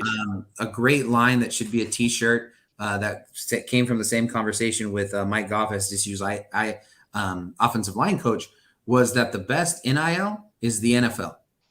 And as much as there's going to be kind of where the schools that have a great NIL are going to turn the schools that don't have it into a de facto minor league for them. Right. The other side is also true. If your San Diego State got transfers from Texas, JD Coffey is a safety. They got a safety from TCU. They got an interior offensive lineman from Washington. They've that was just this year, and there's a couple others that I'm missing. But those very high level recruits coming out of high school went to those schools, and through injury, through whatever, didn't get to play. And now they're older and they still want to make the NFL. And so they're going to go where they can play. Right. And they might forego some of that NIL. And I still think that if you get, I think BYU is a great example of that. I mean, BYU is hated in San Diego. And one of the reasons it's hated in San Diego is because they win all the time. Right. And part of the reason that they win all the time growing up was because they would go on their Mormon mission right out of high school. And then when they were playing San Diego State, they were older. They were just grown men. Nothing wrong with it, not a problem with it, but it's just a reality. And I think that some of the ways that you counter is, okay, you go to this guy and you say, I'm going to give you $100,000 to come to our school, and he's a freshman. There is probably a fifth-year senior who is nowhere near as talented as that guy, who can beat him on the field right now, who won't be able to beat him in 10 years, won't be able to beat him in 5 years. But you're older, you're more experienced, and so you're going to be able to be competitive. And, there's only so many spots as long as you keep the roster limits. Right. So you might have this young quarterback come up that is everything and everything, but if he's not going to see the field, he's going to leave. Yes. And I think you've seen that NIL and moving from school to school, you better have tape of you on the field. Yeah. You can play, or you're not going to get anything.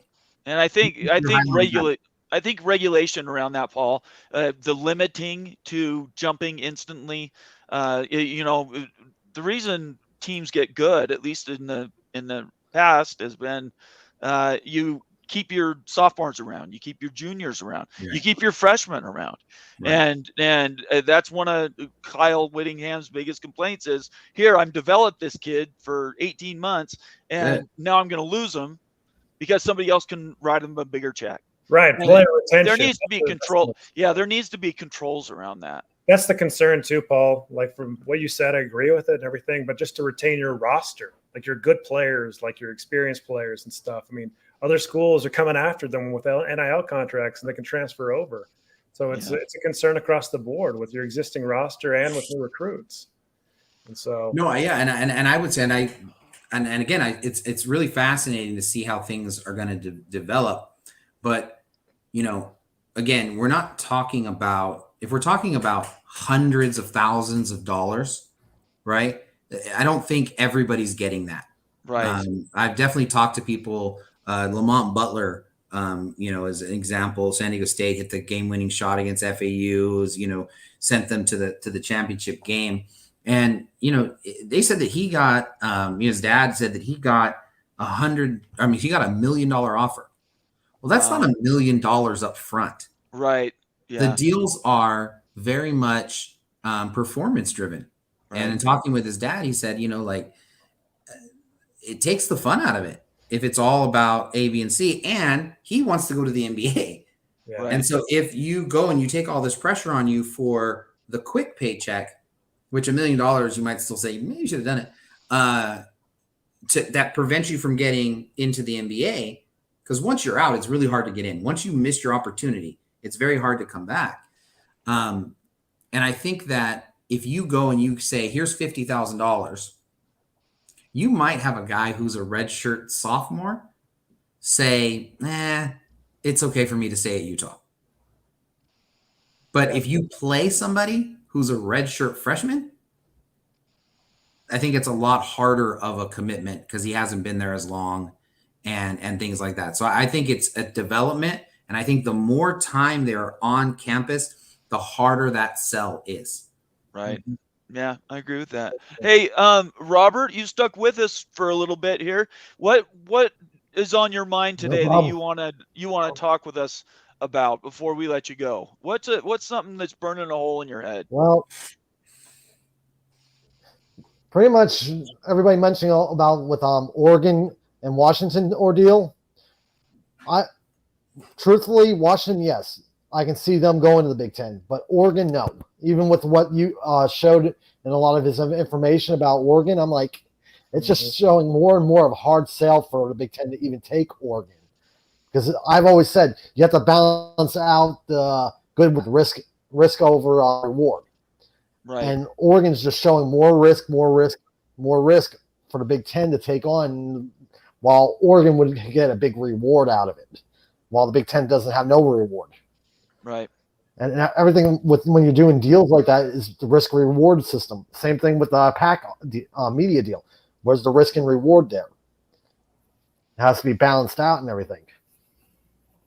I think Oregon offers eyeballs, right? I mean, they have the best eyeballs in the pack, and that's really what they offer. But the problem is you don't want to have it set up like a Nebraska incident. Remember, Nebraska was the same way. Nebraska brought a lot of eyeballs when they were in the Big 12, and then when they came to the Big 10, they tanked. Well, that's a competitive balance, though, right? They did that to themselves by some really bad coaching hires. Scott Frost killed the program, set them back 5-6 years. So Nebraska just had no disagreement either. They have facilities, they have recruiting, they haven't had good coaching and administration. So I think that Oregon is not quite a good. I mean, Washington's the best fit. Stanford would be a great fit too. Stanford teams has some apprehension for many reasons, but I mean, Oregon's probably going to end up going. Although the research is low, they're still AAU. They're not a no-brainer though. Washington seems like a no-brainer. No. Yeah. They are definitely ideal fit. Them and Stanford ideal. Yeah. Anyway. Speculations on Well, thank you. Speculations on blue and gold dude. Yeah. Thanks, Robert. Appreciate you joining. No, that's no problem. Okay, we'll see you later. I wanted to get to this question from I wanted to get to this question from Sticky Sports, and he's addressing it to Immaculate. It says, could any, let's see, I don't trust speculation on that. He's talking about SDSU and whether they've been voted against to join the Pac-12. He said he's heard ASU is opposed to SDSU, and OU and UW would both make sense to be opposed. Have you heard anything about who specifically has voted against San Diego State? I don't think they've had a vote. Right. Even a straw vote. I'm talking. I mean, yeah, no, you haven't. no, I no, haven't either. I know I haven't. Right. You know, in the past, UCLA, Cal, you know, they have some kind of, it's just the tiered system in California where you have the UCs and then you have the state schools. Right. Unlike what you see in other states, for whatever reason, there's a little bit of a divide between the two, and you know, talk about sticking your nose down at people and all that kind of stuff. I think it is there from the academic side. You know, I think when you the way I try to approach this is I try to understand. I think people usually act towards their own interest. Right. And I think that if when you look at what their own interest is, the only two people that I could possibly see who could have an interest in not winning San Diego State in the conference is Oregon and Washington. And the only reason for that is because they're planning to leave in 6 years. Right. If you're the Pac-12 and you do nothing to respond to the Big Ten coming into your arena and taking your marquee group, and you do nothing, you don't compete, you're waving the white flag.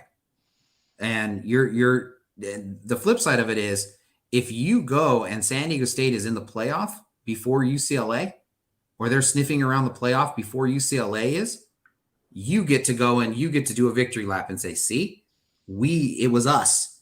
It was us. It was the Pac-12 that created greatness. We're the conference of champions. And now you're no longer a champion and you're in this middling thing, and your women's lacrosse team has to go play Rutgers, and you're giving this horrible experience to your student athletes, all because you were chasing $20 million extra dollars because San Diego State is successful. If you don't have that counterbalance of saying, look, in Southern California, you know, those recruits that you can't get anymore because they want to be able to stay in the Pacific time zone, that all of a sudden San Diego State is able to get, those were your recruits, but you decided to leave. Look, here's the success that the Aztecs have had. And you want to be able to do that in the event that Oregon, Washington leave. There was a question earlier that came up, reading it on the bottom, and they said, well, what happens if they leave? I would argue that if Washington and Oregon leave and you backfill them with, let's say, Boise State and Colorado State, just throwing out names, whoever those would be, I would say that you're pretty much where the Big 12 is now, filled in with a bunch of American Conference teams or teams that used to be in the Mountain West, and half your schools would be from there, just like you already have in the Big 12 today. And I think that's what you're aiming for, because otherwise, I think that if they do nothing and they bolt, Utah's bolting, Colorado's bolting, Arizona's bolting, and now you're Stanford, and now you're Cal, now you're Washington State, now you're Oregon State. What do? You go knock on the Mountain West and you say, hey, guys, let us in, please, please. Or we're going to keep the name. It's a lot harder of a conversation than you've set yourself up to continue to be the best thing on the West Coast, while showing that if you add schools, they can become the national brand that Utah has become. I mean, imagine like having the litany of success of like, you bring in SMU, you bring in SDSU, and they become like Utah. And you can tell anybody around the country, you can tell all of your TV people, all your partners, okay, I get it. Yes, Boise State, they had that really cool romantic thing. And yeah, I know Adrian Peterson, he's so old. I got it. I know. And it was a long, long time ago. But watch what happens, because when these conferences come into the Pac-12, they flourish. Look what Some of happened. what we're saying here, really, if the pack doesn't expand, they're accepting defeat, right? Yeah. And if they do expand, you've got a chance to outgrow defeat by growing these new brands and stuff, even if you were to leave in the future. Yeah. To sum it up, that's exactly the mindset that the pack needs. The pack. Yeah. No, that was the article that sorry. Yeah. I was saying that's the article I wrote a year ago when all this started happening. You know, it was titled like "It's time for the Pac-12 to compete. Invite San Diego State." Because you can't allow those two schools to just leave and you don't have a response. And like imagine if Snapdragon Stadium is full, the Pac-12 is flourishing, basketball, all this kind of stuff, and nobody goes to the Rose Bowl right now, and that continues to be that. That gives you all you man. You want to talk about the Pac-12 commissioner all of a sudden finding his ability to speak in public? He'll be all over that. I guarantee it to you. I'm feeling pretty excited as a Pac fan. I'm feeling pretty juiced. You're building them up. You're building them up, Paul. The Utes needed a show like this for a while. So they're a great school. They're a great school. When I reached out to you, I knew that you would make his day. So this is kind of a gift to him, just so you know. Okay, a few more just maybe 2 or 3 questions here really quick. This is, I think, basically the message coming out of Media Day yesterday was, whether it was by design or not, the narrative is still sort of jumbled at Pac-12 administration. Whether it's real or perception, that's just sort of the message that came out. Even John Canzano and John Wilner have written very critical articles in the last 24 hours that have been there. And they're the prophets, right? So let me ask you this question. Are people suggesting Big 12 fans, and I think this goes not just for Big 12 fans, but anybody who's not a Pac-12 homer, their constant questions is causing reporters at Pac-12 schools and Pac-12 school officials to grow impatient. Is it everybody else's fault that the Pac-12 is where they're at? Oh, no, it's the Pac-12's fault that they're where they're at. And I think that I think what you want to do in anything in life is you want to under promise and oversell. Right. And they've done the complete opposite. They have oversold, said this is going to happen, cakewalk, we got this, and then they haven't delivered. Right. I would say that question that's there, I think people absolutely suggest that. I don't see why. Right. Except if you take out Pac-12 school officials. I think it absolutely has caused reporters to grow impatient. I think it absolutely has made other fans grow impatient. But also the lack of media skill from the Pac-12. And again, going back to the question before of like, why are you talking about this and setting these deadlines? Right. Nobody grows impatient except that it's like, oh, so is this, I think it's one of my favorite ones on social media right now. Somebody has kept a running track list of all the times when the Pac-12 media deal was about to be like announced, right. And you get this whole litany of predictions that don't come true. And I think people are impatient with that. And I think that if they didn't go and they didn't come out and say, and this was Bob Thompson's point on our podcast when we talked to him, if they didn't, I asked him, I was like, is this weird? Is it weird that they're at this stage? It seems like it's taken forever, but is it really in the media thing and in the media deal? And he said, only because they came out and said, we're starting this early. And it's like, yeah, that's the reason. Like none of us would feel any angst whatsoever about it, except that they were like, well, if we start early, it'll behoove us to get this done better and we'll have a better deal. And And then the Big 12 was able to jump in there and all that stuff. And if they just been quiet and not set the expectations to begin with, everyone would be like, isn't the clock ticking? Are you sure it's not okay? Okay, you're good. Okay, cool. I 100% agree. I'm a project manager by trade. Okay. So my number one rule, not every project manager, but I've been doing it for 26 years. My first thing I do when I receive any project is I'll go out and set expectations. Mhm. I'll get with everybody that's on the project team. I will talk to management, anybody who's going to be dealing with communication, and I'm going to say, this is the entire project. I'm setting expectations that this is the level of service you'll receive. This is the information you'll receive on a timely basis for reporting. You do that all at the very beginning. And Yeah. then once you've done that, in my experience, which is again 26 years, once you set those boundaries, people will do anything for you because they know that they committed to that, whatever it was, a date, a special implementation, whatever it is. They committed to that at the very beginning. And if they don't do it, the social pressure that they'll receive from other people because their part fell apart is massive. Absolutely. And so setting expectations at the very beginning of all this, I said it the day we heard about USC and UCLA.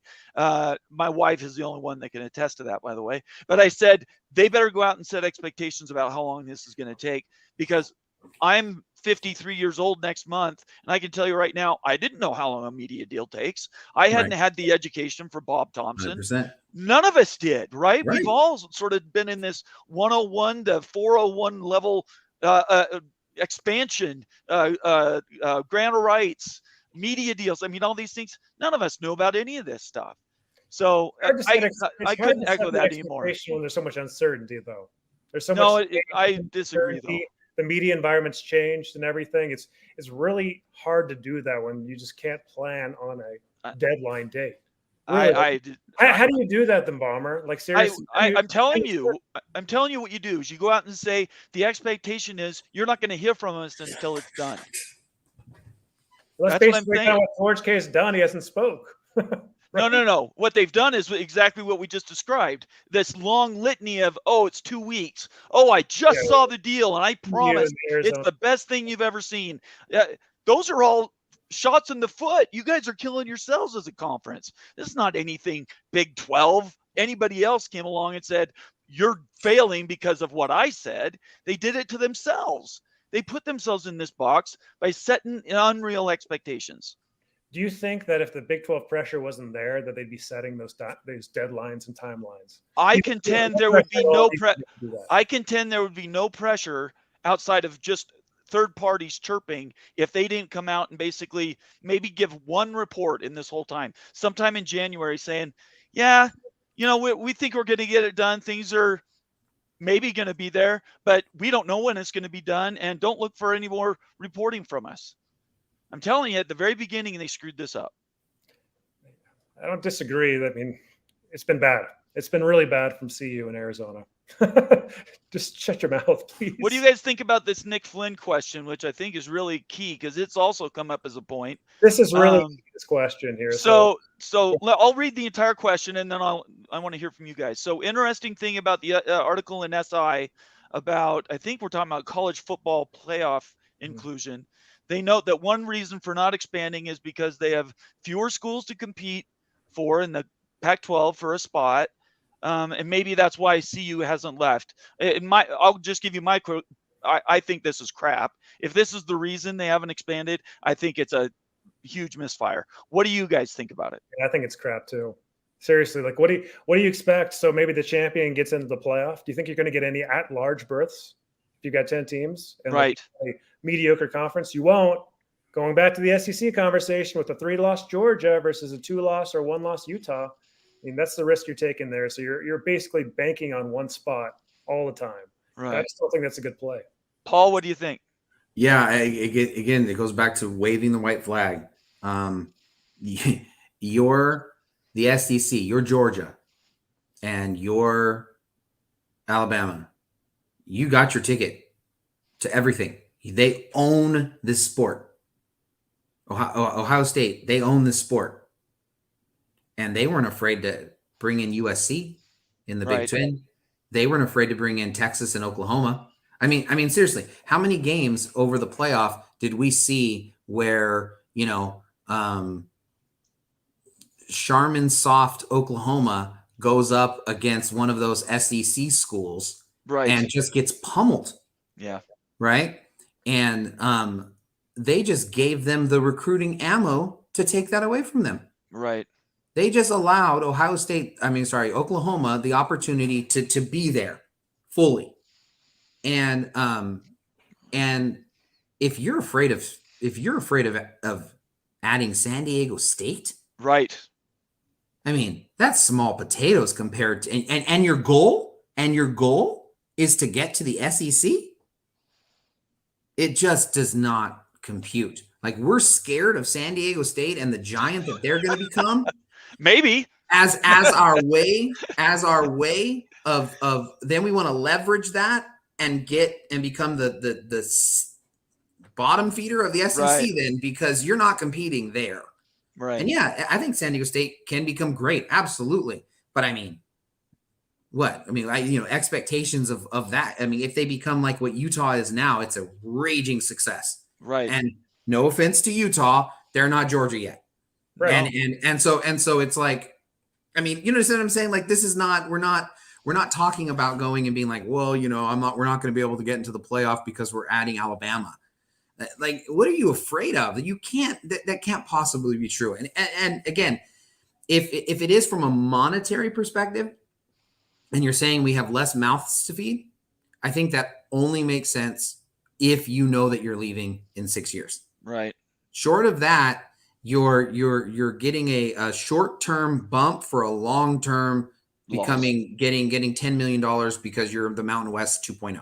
Right. That's exactly right. That type of thinking is accepting defeat here. That's basically doing the white flag here. It Yep. is. You like that? It is. But seriously, that's what you're doing there. And like, you just, we need to get out of this mindset. We Right. need to expand, we need to grow, and quit accepting the defeat, right? And let's add some competition. Is that SDSU? Is that SMU? All right. One last question, and I'm glad I've got this because it's come up in other shows, but I haven't had the right guest to really review this with. But in my opinion, journalism has gone from 2, 3, 4 sources for an item to get a tip, chase it for a little bit, try to find somebody in the background that will confirm it, and then run with it like it's a New York Times article. I'll read the question really quick, but I want to get your thoughts on this, Paul, because this is your world, right? That's why we used to trust journalism. They used to do double confirmation and triple confirmation for information. They used to get confirmation from multiple sources before reporting. Tell us, where is journalism going today? And what do we got to do to get that level of trust back? I think trying to recapture any sort of like glory days, I think it's more finding, I think it's impossible. I think it's more finding kind of a new normal. Okay. And, the reality is everybody wants to be first. Yeah. And, you have all of these people who seem to get more upset when they're not credited with being first than being credited with being right. Yeah. And, it's the nature of, it's the reason why we can talk about these letters from San Diego State and the Mountain West and be like, no one's going to care, because we understand how the cycle works and it goes so quickly. Yeah. So even if I were to go and start an article, right, and really get into it and find everything out, no conjecture, got the letters in front of me, spoke to the president, spoke to the commissioner, and got it all done and right, and then release what actually happened, and it's December, right? Let's say it took that long because they want the sting of it or whatever, and it took that long. No one cares about it. Nobody at all will care one bit about what is happening, especially if in the interval they've been invited to another conference and hey guys, let's try to remember. And so because nobody cares about it, nobody's going to do the work, because everyone's driven by trying to get advertisement dollars and trying to get A, B, and C. And I don't think you can change that world. So I think from a reader's perspective, I like how you started this. From a reader's perspective, I think that I enjoy and depend on, bigger media people who will go back and admit that they were wrong, who will own up to, this is what I saw, this is what I thought was happening, because then you know that they're being open about the process. Right. We were speaking offline, our podcast, half the reason that we do it is because, I'll write articles and things will be my interpretation. Like I wrote about Bob Thompson and what I understood from our conversation that had happened. And then he sent a tweet out later and I was like, oh, maybe I caught that one wrong. You know what I mean? Right. And it gave me pause. Well, you can listen to the entire conversation that I had with him. Right. And so you don't have to depend on my interpretation. You can come back and you could say, I read the article, you said this, but I thought he was saying this. And I'm fully open. Here it is. You got to hear it. It's not just my, I'm going to slant it to make it be whatever it is that I want to be able to do at the end. Yeah. But I think that the media person has to have those own checks on him or herself. I don't think there's anything in the public that is going to make them want to do that. Because, how many people, you talk about legit people like Bob Thompson that nobody knew about until all of this fiasco came out. Right. But how many people have a social media presence all based off of what? They're invisible people on social media who made predictions about this thing, were right one time. Yeah. And then since then they get to do this whole long kind of thing. And you're like, who is, and you think, well, they were right with this one thing, so they must be good. And then it turns out that they're not. So I think the struggle is your own personal integrity. It's the reality of look out in our society, and honesty and decency and those things are not necessarily the highest values, whatever your definition of that is. And I'm completely comfortable with having different definitions of that. And trying your best to live in it. And when you don't, owning up to it, constantly improving. But I don't think it's ever going to get back to the days when there was such a monopoly on the media sources that somebody could sit on information for a month and actually get what was going on before revealing it to the public. Right. Yeah, I just don't think that I don't think that environment is going to exist anymore. And so we're going to be stuck with, good God, people don't even read articles. They read headlines. Yeah. And they get angry when the headline and the article doesn't match. I should say, when the article doesn't match their interpretation of the headline. And it's like, if I've had arguments with my wife and we're arguing about headlines that we read. It's like, what kind of unintelligence is that? but we do it, Right. And so I think it's part of that. And I don't think it's just media people. I think that there's also that fuzzy thing, right? Like I do cover the team as a credentialed writer. Right. But I'm not coming from this giant media company or something like that automatically gives me any sort of credence. Right. And so there's a fuzzy line between the East Village Times and what you guys do. For sure. There's a completely fuzzy line. Sometimes you absolutely do become media people. You absolutely do. And how all of that works in the internet age, I just don't think it's as cut and dry as it used to be. But ultimately, it's about the integrity of the people doing it and not succumbing to and having the unbelievable strength, because you'll literally get fired if you don't get the views and clicks that you're supposed to have. That's crazy. Yeah. And being willing to be less powerful, less influential, make less money, all for the sake of telling the truth. It's a big ask. Integrity. This is why you and I don't break news. All we do is opine on it, because I don't even want to walk across that line. Well, that was so well said, and now we can add a little levity here to the show here. So we got a super chat here. Thanks, Blake.